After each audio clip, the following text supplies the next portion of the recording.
Bayangkan, ada negara di Eropa yang lebih kecil dari sebuah kota. Bahkan ada yang luasnya hanya seukuran pusat perbelanjaan. Sulit dipercaya, tapi negara itu benar-benar ada. Eropa dikenal dengan sejarah panjang, kerajaan megah, dan revolusi besar. Namun di balik semua kemegahan itu, ternyata ada negara-negara mini yang jarang diperhatikan di peta dunia. Ukurannya begitu kecil sampai banyak orang tidak yakin mereka betul-betul ada. Mari kita mulai dengan negara pertama, yaitu Vatican City. Negara ini adalah negara berdaulat terkecil di dunia, dengan luas hanya sekitar 0,44 km persegi. Bayangkan, sebuah stadion sepak bola modern bahkan bisa lebih besar dari negara ini. Tapi meski kecil, pengaruhnya sangat besar di dunia. Vatikan adalah pusat Gereja Katolik Roma, tempat tinggal paus sekaligus markas berbagai kegiatan keagamaan internasional. Setiap tahun, jutaan orang dari berbagai negara datang ke sini. Ada yang berziarah, ada juga yang ingin melihat keindahan Basilika Santo Petrus dan Kapel Sistina yang penuh dengan lukisan karya Michelangelo. Yang menarik, Vatikan memiliki paspor sendiri, sistem hukum sendiri, bahkan tentara sendiri bernama Swiss Guard. Pasukan ini mengenakan seragam berwarna cerah, desain klasik khas abad pertengahan. Tetapi jangan salah, walaupun terlihat kuno, mereka tetap dilatih dengan standar modern untuk melindungi paus. Selain itu, Vatikan juga punya bank sendiri, kantor pos sendiri, hingga stasiun radio. Mereka mandiri, meski luas wilayahnya hanya seukuran sebuah mall. Bayangkan, negara sekecil itu mampu memiliki pengaruh global, baik dalam politik maupun agama. Namun, Vatikan bukan satu-satunya negara kecil di Eropa. Ada negara lain yang tak kalah menakjubkan. Ukurannya hanya beberapa kilometer persegi, tetapi kaya raya dan terkenal ke seluruh dunia. Nah, sebelum kita lanjut, coba tebak, menurutmu negara kecil mana yang paling unik? Sekarang, mari kita beralih ke Monaco. Negara ini hanya memiliki luas sekitar 2 kilometer persegi. Walaupun kecil, Monaco dikenal sebagai negara mewah, dengan pendapatan per kapita tertinggi di dunia. Kota Monte Carlo adalah ikon kemewahan dengan kasino megah dan balapan Formula 1 yang melintasi jalan-jalan sempit kota ini. Fakta menariknya, penduduk asli Monaco justru tidak boleh berjudi di kasino. Aturannya hanya turis yang diizinkan bermain di sana. Jadi meskipun terkenal sebagai surga judi, rakyat lokal sama sekali tidak bisa ikut. Bayangkan, aturan unik seperti itu justru membuat Monaco semakin menarik bagi wisatawan. Selain kasino dan balapan, Monaco juga dikenal sebagai negara dengan jumlah miliarder terbanyak per penduduk. Hampir di setiap sudut kota terlihat mobil mewah, yacht besar, hingga apartemen dengan harga fantastis. Inilah alasan Monaco dijuluki sebagai taman bermain orang kaya dunia. Sejarah Monaco juga penuh dengan kisah menarik. Keluarga Grimaldi berhasil mempertahankan kekuasaan selama berabad-abad. Meski negara ini kecil, mereka mampu bertahan di tengah gempuran kerajaan besar Eropa. Mereka membuktikan bahwa ukuran bukanlah segalanya, karena strategi politik dan ekonomi bisa membuat negara sekecil Monaco tetap berdiri kokoh. Nah, itu baru 2 negara kecil di Eropa. Vatikan dengan pengaruh spiritualnya dan Monaco dengan gemerlap kemewahan. Tapi jangan dulu beranjak, karena di bagian berikutnya kita akan membahas negara yang lebih tua dari keduanya.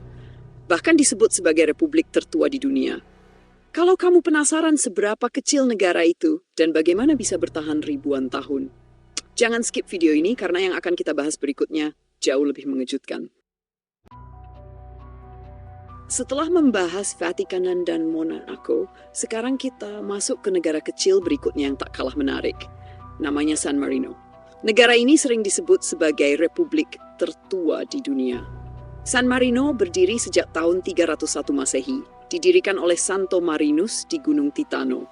Meski wilayahnya kecil, hanya sekitar 61 km persegi, negara ini mampu bertahan selama lebih dari 1.700 tahun. Keunikan San Marino terlihat dari sistem pemerintahannya. Mereka memiliki 2 kepala negara yang disebut Captains Regent. Yang menarik, masa jabatan mereka hanya 6 bulan. Setiap setengah tahun, rakyat memilih pemimpin baru. Sistem ini membuat kekuasaan tidak pernah dikuasai oleh satu orang terlalu lama. Selain sistem politik yang unik, San Marino juga memiliki 3 menara bersejarah di puncak Gunung Titano. Dari menara itu, seluruh wilayah negara bisa terlihat hanya dengan sekali putar badan.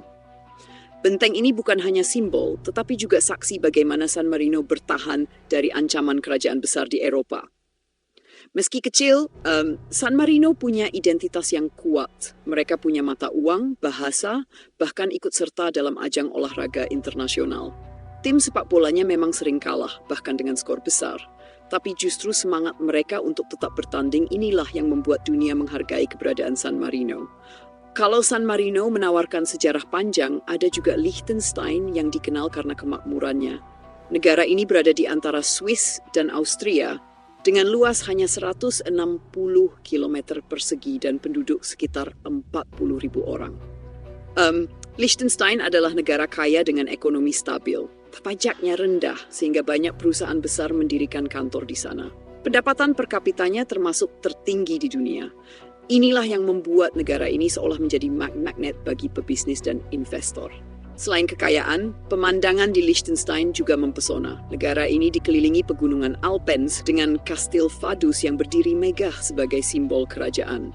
Pemandangan ini membuat Liechtenstein seperti negeri dongeng di tengah Eropa modern. Ada satu kisah unik dari negara ini. Pada tahun 2007, pasukan Swiss tanpa sengaja melintasi batas wilayah saat latihan militer. Alih-alih marah atau menimbulkan konflik, Liechtenstein justru menanggapinya dengan tenang, bahkan menjadikannya bahan humor. Inilah bukti bahwa negara kecil pun bisa menjaga perdamaian dengan cara sederhana.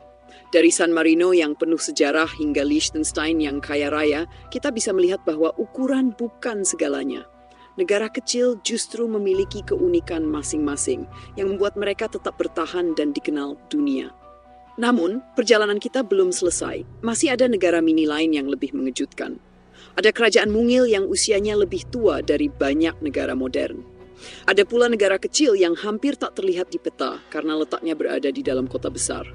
Pertanyaannya, negara kecil mana lagi yang berhasil bertahan sampai hari ini? Dan bagaimana caranya mereka tetap eksis di tengah dunia yang terus berubah? Jangan pergi dulu, karena di bagian terakhir kita akan membahas negara mini yang jarang dibicarakan, tapi penuh misteri. Bahkan ada satu negara yang luasnya tak lebih besar dari sebuah taman kota. Setelah San Marino dan Liechtenstein, mari kita masuk ke negara kecil berikutnya yaitu Andorra. Negara ini terletak di antara Prancis dan Spanyol, tepat di pegunungan Pyrenees. Luasnya hanya sekitar 468 km persegi, tapi keindahan alamnya luar biasa.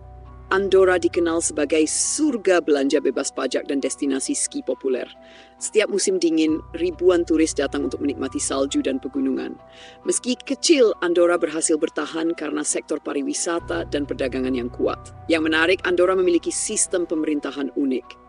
Negara ini dipimpin oleh dua kepala negara sekaligus yang disebut co-prince. Salah satunya adalah Presiden Prancis, dan yang lainnya adalah uskup dari Urgell, Spanyol. Bayangkan sebuah negara dengan dua pemimpin dari negara berbeda, tapi tetap bisa stabil selama ratusan tahun. Selain Andorra, ada juga negara kecil bernama Malta. Letaknya di Laut Mediterania, terdiri dari beberapa pulau kecil. Luasnya hanya 360 km persegi. Walaupun kecil, Malta punya sejarah panjang karena posisinya yang strategis. Bangsa Fenisia, Romawi, hingga Kesultanan Ottoman pernah singgah di pulau ini. Kini Malta dikenal sebagai tujuan wisata dengan pantai indah, laut biru jernih, dan bangunan bersejarah yang masih berdiri megah. Tak heran, pariwisata menjadi tulang punggung ekonomi negara ini. Namun bukan hanya Andorra dan Malta. Ada negara kecil lain yang lebih sulit dipercaya keberadaannya, yaitu Liechtenstein dan San Marino, mungkin sudah terkenal.